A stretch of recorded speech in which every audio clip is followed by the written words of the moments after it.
அன்று காதல் பண்ணியது உந்தன் கண்ணம் கிள்ளியது அடி இப்போதும் நிறம் மாறாமல் என் நெஞ்சில் நிற்கிறது.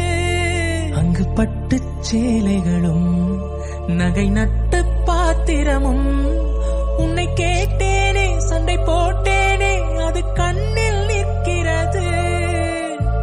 ஜாதி மல்லிப்பூவே தங்க வெண்ணிலாவே ஆசை தீரவே பேசலாம் முதல் நாள் இரவு. மீனம்மா அதிகாலையிலும் அந்தி மாலையிலும் முந்தன் ஞாபகமே. அம்மம்மா முதல் பார்வையிலே சொன்ன வார்த்தை எல்லாம் ஒரு காவியமே.